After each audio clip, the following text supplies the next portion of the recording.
If you are trying to start a business, just find people already buy and sell it.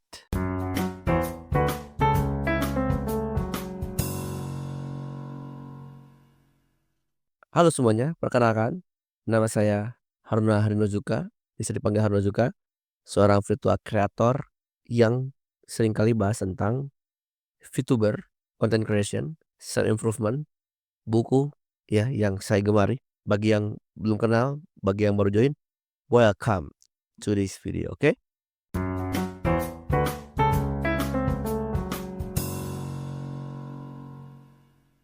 Pengalaman yang paling berharga tidak selalu berasal dari puncak kesuksesan. Seringkali justru di balik bayangan kegagalan, dari ide-ide yang terasa sangat menjanjikan namun pada akhirnya tidak berhasil diimplementasikan atau diterima pasar.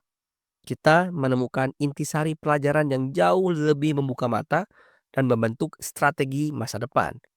Kegagalan bukanlah akhir, melainkan sebuah kurva pembelajaran yang tak ternilai harganya.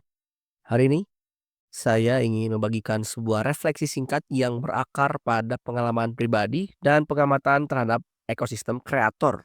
Refleksi ini akan berpusat pada pengembangan produk atau product development dalam konteks kreator dan VTuber. Sebuah ranah yang unik dengan dinamika pasar dan kebutuhan audiensnya sendiri.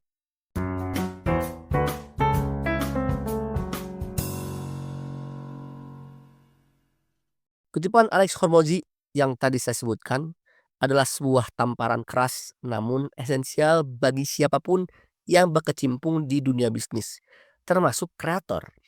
Konsepnya, meskipun sederhana, sangat fundamental. Pertama, temukan apa yang orang sudah butuh dan cari. Jangan berasumsi, lakukan riset, amati tren, dengarkan audiens, identifikasi masalah yang mereka hadapi atau keinginan yang belum terpenuhi. Kedua, hadirkan solusi yang jelas. Setelah kebutuhan teridentifikasi, barulah kembangkan produk atau layanan yang secara spesifik memenuhi kebutuhan tersebut. Fokus pada nilai yang akan diterima konsumen. Ketiga, prioritaskan pasar, baru bicara passion atau purpose. Passion dan tujuan atau purpose adalah pendorong penting. Namun tanpa pasar yang jelas, passion bisa menjadi bumerang. Produk yang didasari passion tanpa relevansi pasar cenderung tidak berkelanjutan. Ketika saya merenungkan kembali perjalanan saya dan banyak kreator lain, banyak produk yang kami buat, termasuk yang pernah saya luncurkan, kurang diminati atau gagal mencapai potensi maksimalnya. Jarang sekali karena produknya jelek, dalam artian kualitas teknisnya buruk. Lebih sering penyebab utamanya adalah dua hal krusial ini.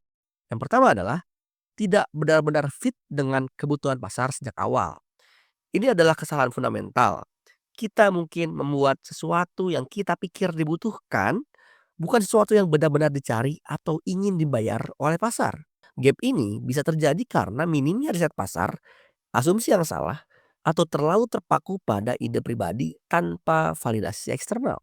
Yang kedua, gagal menyampaikan alasan kenapa orang harus membeli. Bahkan, jika produknya relevan, jika kita tidak bisa mengomunikasikan nilai, manfaat, atau solusi yang ditawarkan dengan jelas dan menarik, audiens tidak akan tahu mengapa mereka harus mengeluarkan uang atau waktu untuk produk kita. Ini melibatkan aspek pemasaran, copywriting, dan kemampuan untuk menceritakan story di balik produk. Dua poin ini, meskipun tampak terpisah, saling terkait erat dan sama-sama krusial dalam menentukan nasib sebuah produk.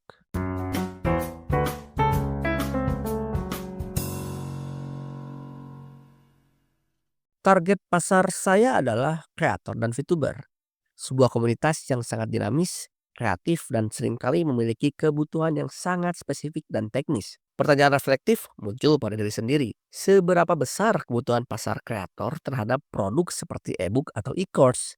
Apakah format ini benar-benar yang paling efektif dan mendesak bagi mereka? Kedua, apakah itu benar-benar masalah paling mendesak dan penting yang ingin mereka pecahkan? Atau adakah masalah lain yang lebih fundamental dan langsung menghambat progres mereka? Jika kita bersikap jujur dan melakukan observasi mendalam, kebutuhan yang paling sering muncul di kalangan kreator, terutama VTuber, justru cenderung lebih teknis, visual, dan operasional. Mereka membutuhkan solusi yang dapat langsung diterapkan untuk meningkatkan kualitas konten dan efisiensi kerja mereka. Contoh-contohnya antara lain: 1. Jasa ilustrasi model. VTuber membutuhkan karakter unik. Kualitas ilustrasi model sangat mempengaruhi identitas visual dan daya tarik. Ini adalah kebutuhan primer bagi para VTuber. Kedua, jasa rigging. Model ilustrasi tidak akan bergerak tanpa rigging. Proses ini kompleks dan membutuhkan keahlian khusus, sehingga banyak VTuber mencari jasa profesional ini. Ketiga, jasa editing video. Produksi konten video membutuhkan waktu dan keahlian editing yang lumayan tinggi. Banyak kreator, terutama yang baru memulai atau ingin fokus pada aspek kreatif lain, akan mencari editor profesional. Seperti saya juga butuh. Soalnya ini edit juga begini. Curcol. Keempat, mixing lagu untuk cover. Bagi VTuber atau kreator musik, kualitas audio adalah kunci. Apalagi virtual singer, utaite, dan semacamnya. Proses mixing dan mastering lagu membutuhkan keahlian teknis agar hasil akhirnya terdengar profesional. Yang kelima, desain grafis untuk branding. Mulai dari overlay streaming, thumbnail, banner, hingga logo, semua membutuhkan desain grafis yang konsisten untuk membangun identitas brand yang kuat. Produk dan layanan ini jelas memiliki demand yang tinggi dan konstan di kalangan kreator, khususnya VTuber. Oleh karena itu, secara logis, peluang penjualan dan keberhasilan bisnis di area ini jauh lebih besar dibandingkan dengan produk yang lebih umum, edukasional, atau yang belum terbukti memiliki pasar yang jelas. Ini adalah pelajaran penting tentang problem solving dan value creation.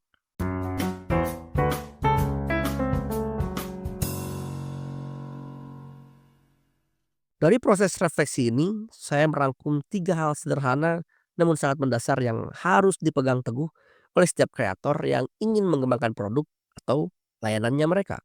Yang pertama, produk yang bagus itu harus relevan dengan kebutuhan pasar. Kualitas teknis saja tidak cukup. Produk harus memecahkan masalah nyata atau memenuhi keinginan yang teridentifikasi secara jelas di pasar. Relevansi adalah fondasi utama. Tanpa relevansi, bahkan produk paling sempurna sekalipun akan kesulitan menemukan pembelinya.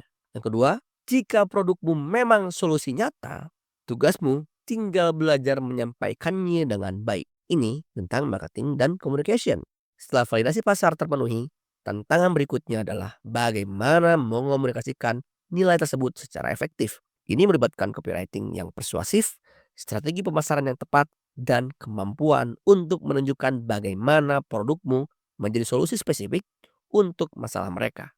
Yang ketiga, kreator dengan skill gambar, mixing, editing, rigging, dan sebagainya, jangan ragu jual layananmu.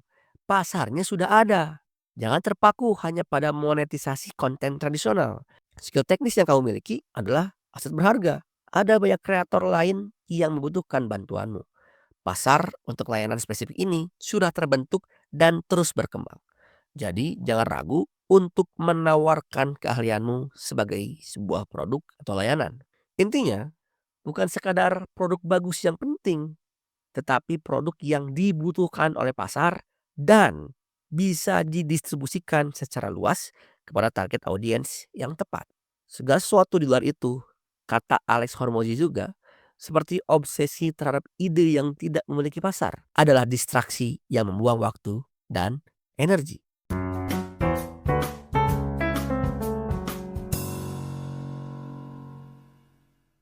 Untuk sesama kreator yang sedang berjuang atau mencari arah, ada 3 pesan juga. Pertama, jangan takut gagal.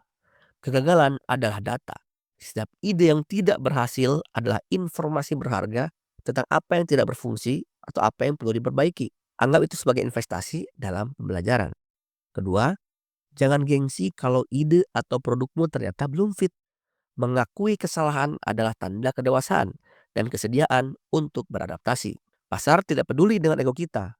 Pasar peduli dengan solusi. Ketiga, belajarlah membaca kebutuhan pasar. Lalu hadirkan solusi yang tepat. Ini adalah siklus berkelanjutan. Riset, kembangkan, uji, pelajari, dan ulangi. Kepekaan terhadap dinamika pasar adalah kunci keberlanjutan. Karena pertumbuhan seorang kreator bukanlah soal selalu benar, melainkan soal selalu belajar, beradaptasi, dan berevolusi.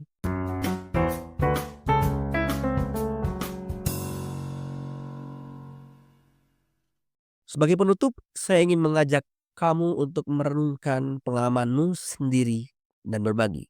Pertama, apa produk atau jasa yang pernah kamu buat tapi ternyata tidak laku atau kurang diminati?